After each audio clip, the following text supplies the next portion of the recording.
विद्यार्थियों, आज आप लोग को बता रहे हैं लेंस सूत्र, है ना।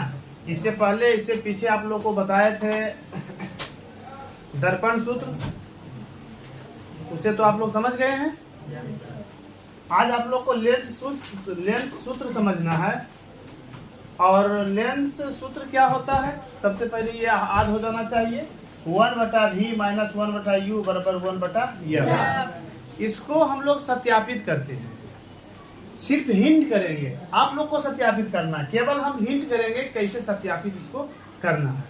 सबसे पहले एक वस्तु लिए हैं, वह AB वस्तु है जो किसी लेंस के सामने, उत्तल लेंस के सामने। अच्छा, सत्यापन करते समय लेंस का चुनाव जरूरी है कि उत्तल लेंस ही हो या उत्तल लेंस, अवतल लेंस, कोई भी लेंस हो तो फॉर्मूला यही होगा, सत्यापित यही होगा, यही सत्यापित होगा, चाहे उत्तल लेंस हो या अवतल लेंस हो। अभी कौन सा लेंस लिए हैं हम लोग? उत्तल लेंस। उत्तल लेंस के सामने वस्तु को फोकस तथा वक्रता केंद्र के बीच रखा गया है। जब उसके बीच रखा जाता है तो इसका प्रतिबिंब अनंत तथा वक्रता केंद्र के बीच बनता है। चूंकि ये प्रतिबिंब जो है उल्टा है, और जब उल्टा प्रतिबिंब होता है तो उल्टा प्रतिबिंब वास्तविक प्रतिबिंब होता है, ये वास्तविक है ना। अब इसका हम लोग सत्यापन करेंगे। सत्यापन करेंगे क्या? 1/v - 1/u बराबर 1/f। इसका सत्यापन करना है। वस्तु को कहाँ रखे हैं? फोकस तथा वक्रता केंद्र के बीच। प्रतिबिंब कहाँ बन रहा है? दर्पण के प्रकाशीय केंद्र। दर्पण में ध्रुव होता है, लेंस है ना, यहाँ लेंस के प्रकाशीय केंद्र तथा अनंत के नहीं, अनंत तथा वक्रता केंद्र के बीच, है ना। अब देखो, चलिए चलते हैं हम लोग। यहाँ पर आप लोग क्या देख रहे हैं? अगर भाषा का प्रयोग करें तो क्या लिखेंगे? माना कि, यहीं से लिखते हैं, स्पेस थोड़ा नीचे कम जगह है। माना कि, दिख रहा है? सही दिख रहा है। माना कि AB एक वस्तु है जिसे, चाहे तो आप लोग लिख सकते हैं, उत्तल लेंस के सामने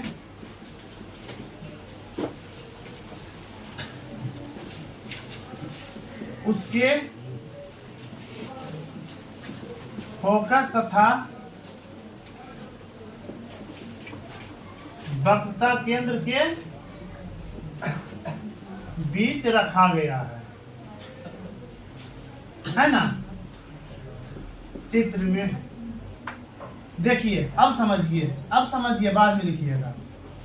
चित्रानुसार जब वस्तु रखा गया है, इसका प्रतिबिंब बन रहा है। चित्रानुसार क्या देख रहे हैं? इसमें दो त्रिभुज को हम खोजें तो कौन कौन सा त्रिभुज? समरूप त्रिभुज खोज सकते हो। इस तरह से ऐसे कोई त्रिभुज आप लोगों को दिख रहा है? AB वस्तु को दिखा रहे हैं, A' B' प्रतिबिंब को दिखा रहे हैं। आप लोग पढ़े होंगे क्या? समरूप त्रिभुज पढ़े हैं? हाँ, पढ़ने का है आप लोग को इसी क्लास में। अभी जो विद्यार्थी पहले से नहीं पढ़ रहे हैं उनको नहीं पता होगा, लेकिन जो विद्यार्थी पहले से पढ़ रहे हैं उनको बताए हैं, सत्यापित नहीं भी किए हैं तो बताए हैं कि समरूप त्रिभुज की संगत भुजाएं अनुपातिक होती है। और जब दो त्रिभुज समान कोणिक हो, दो त्रिभुज के संगत कोण बराबर हो, तो वे दोनों त्रिभुज समरूप होते हैं। ये दोनों त्रिभुज में हम लोग कल्पना करके देखें, विचारें, तब जो है ये दोनों कौन सा कोण है? शीर्षाभिमुख कोण है। शीर्षाभिमुख कोण, जब दो रेखाएं एक दूसरे को प्रतिच्छेद करते हैं तो शीर्षाभिमुख कोण समान होते हैं। ये दोनों समान हो गया, यहाँ तक तो क्लियर है। बाकी वस्तु रखा गया है, मुख्य अक्ष जो होता है उस पर वस्तु कैसे रखा जाता है? लांबिक रूप से कि सुता के, घुमा के? लांबिक रूप से। जब लांबिक रूप से रखा गया है तो वस्तु जो है 90 डिग्री के साथ बना रहा है, प्रतिबिंब बनता है, उसकी ऊंचाई भी लांबिक रूप से मापी जाती है, मानी जाती है। ये भी 90 डिग्री हो गया। दो कोण जब समान हो गए हैं तो ये कोण स्वतः जो है तीसरा कोण बराबर हो गया, अर्थात दोनों त्रिभुज समरूप है। दोनों त्रिभुज क्या है? समान कोणिक है। समान कोणिक है, समरूप है। जब समरूप है तो समरूप त्रिभुज की संगत भुजाएं अनुपातिक होगी। समरूप त्रिभुज की संगत भुजाएं अनुपातिक होती है। चित्रानुसार त्रिभुज ABP एंड त्रिभुज A B P A dash, यहाँ ए डैश है विद्यार्थी, A dash B dash A B P, आप लोग बोलिए A dash B dash P में, है ना, कोण ए पी बी बराबर कोण A dash P B dash, साथ ही कोण बी ए पी बराबर कोण बी, यहां से शुरू किए हैं, हाँ B dash P A dash बराबर 90 डिग्री। अतः दो त्रिभुज समरूप समान हो गया, तीसरा दो कोण समान हो गया, क्या B dash P A dash, यही ना, B dash P A dash, हाँ ए डैश दिए हैं, इधर होगा इधर होगा, देखिए B P B A P, अच्छा ये कौन दिए हैं, हम तो इस कोण को दर्शा रहे हैं, ठीक बोल रहे हैं आप लोग, तब हो जाएगा क्या बी डैश ए डैश पी, सही आप लोग सही, 90 डिग्री हो गया। अतः जब दो कोण बराबर हो गया, तीसरा कोण ऑटोमेटिक बराबर होगा, लिखने की जरूरत नहीं, दिखाने की जरूरत नहीं, तो बचपना वाला है ना। अतः त्रिभुज क्या बोलिए ए बी पी एंड त्रिभुज समरूप कर दें, डायरेक्ट करते हैं समरूप त्रिभुज ए डैश पी बी डैश, इसीलिए समरूप त्रिभुज की संगत भुजाएं अनुपातिक होती है, दिक्कत है, ए डैश बी डैश पी होगा, है ना, ए डैश बी डैश पी, इसीलिए दिख रहा है ना, यहाँ रिकॉर्ड हो रहा है ना, इसीलिए क्या हो जाएगा बोलिए ए बी बटा इतना बटा इतना, क्या हो जाएगा बोलिए आप लोग, ए बी बटा ए डैश बी डैश बराबर पी ए बटा पी ए डैश, क्या कोई दिक्कत नहीं ना, नहीं। अब त्रिभुज, चलिए फर्स्ट त्रिभुज में आप लोग सीख गए, समझ लिए। अब देखिए लेंस के राइट साइड देखिए, कोई त्रिभुज है जो इस तरह से है, अगर समझाने का यहाँ प्रयास करें तो लेंस के राइट साइड देख रहे हैं, ऐसे है और ऐसे है, ऐसे है, इस तरह से शेप दिख रहा है, दिख रहा है ना। अगर हाथ से बताने का प्रयास करें तो ये देखिए, ये वाला और ये वाला, है ना, तो डायरेक्ट लिख देते हैं, जैसे वो साबित किए उसी तरह से ये होगा। कैसे समझ लीजिए, ये कोण 90 डिग्री, ये कोण शीर्षाभिमुख कोण, इसीलिए ये कोण बराबर होगा, दोनों त्रिभुज समान कोणिक होंगे और दोनों त्रिभुज समरूप भी होंगे। अतः अब जो है लिखिए, अब त्रिभुज बोलिए P Q F2 and P से शुरू किए हैं ना 90 डिग्री वाला से, तो ए डैश बी डैश F2 में, दोनों में अब इतना में डायरेक्ट ले देते हैं, उसी प्रकार त्रिभुज इतना से इतना समरूप, ए पी F2 समरूप त्रिभुज ए डैश बी डैश F2, कोई दिक्कत। अतः क्या हो जाएगा, अतः बोलो इसको इक्वेशन फर्स्ट कर दो, अतः बोलो पी क्यू ए बी यहाँ है, ठीक है, पी क्यू बटा ए डैश बी डैश, यहाँ भी ए डैश बी डैश है ना, छूट गया है ना, ए डैश बी डैश है ना, हाँ, पी क्यू बटा ए डैश बी डैश बराबर इतना बटा उतना बराबर पी F2 बटा पी F2 बटा ए डैश F2 ए डैश F2। क्या कोई दिक्कत? कोई दिक्कत? या देखिए PQ बराबर AB लिख सकते हैं, AB लिख सकते हैं, क्योंकि एक ही समांतर रेखाओं की, एक जोड़ी समांतर रेखाओं की बीच की दूरियां सभी जगह बराबर होती हैं। इसीलिए जितना बड़ा ई है उतना बड़ा ई भी हो गया, जितना बड़ा ई है उतना बड़ा ई भी होगा। PQ जहां पर ए भी लिख दिए हैं, बाकी नीचे तो जो है A डैश B डैश है, ये है बराबर F2 P F2 लिख दिए हैं, यहां तक तो दिक्कत नहीं है। अब बता A डैश F2 है ना, A डैश F2 को लिख सकते हैं PA डैश माइनस PF2। सभी दूरियां दर्पण के ध्रुव से मापी जाती है।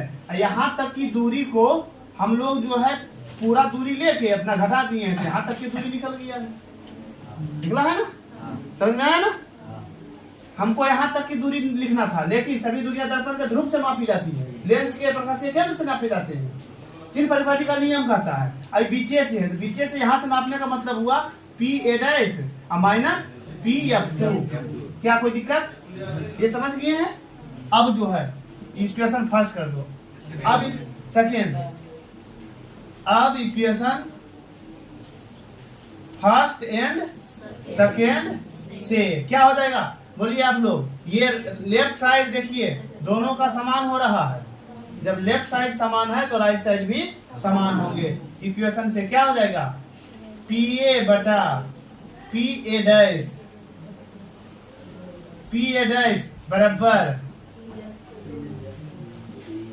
PF2 बटा PA डैश माइनस PF2। कोई दिक्कत? अब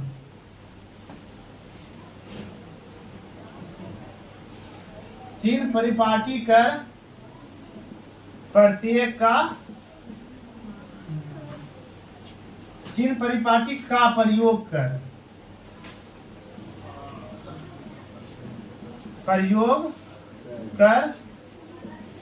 प्रत्येक का मान रखने पर चिन्ह परिपाटी AB है ना, PA वस्तु की दूरी को क्या कहा जाता है? वस्तु की दूरी को क्या कहा जाता है? U, क्योंकि लेफ्ट साइड है नेगेटिव होगा, हो जाएगा माइनस U बटा PA डैश प्रतिबिंब की दूरी को क्या कहा जाता है? V plus V। प्रतिबिंब की दूरी क्या होता है? प्रतिबिंब की दूरी क्या होता है? V। राइट साइड है प्लस होगा ना। V बराबर PF2 फोकस दूरी राइट साइड है तो प्लस होगा कितना? F बटा PA डैश प्रतिबिंब की दूरी V क्या होगा? V माइनस PF2 प्रतिबिंब की फोकस दूरी F। क्या कोई दिक्कत? कोई दिक्कत इतना दूर नहीं है ना। आप तो नीचे नहीं दिख रहा है, तो इतना दूर आप लोग समझ गए हैं। आप लोग चाहें तो लिख सकते हैं या इसको पूरा कर दे नीचे। चलिए आप लोग को ध्यान देना है ना।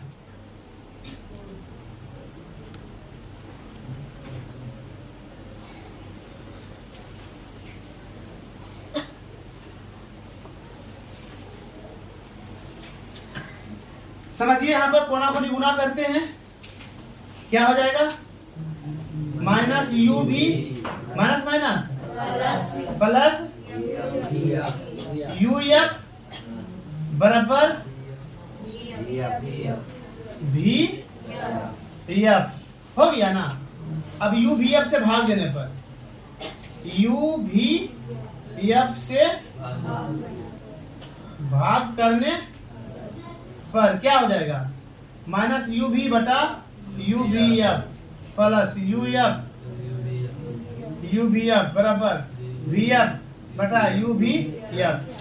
U और U कटा देंगे, V कटा देंगे, U कट गया, F कट गया, V कट गया, F कट गया, क्या बचा? 1 बटा माइनस।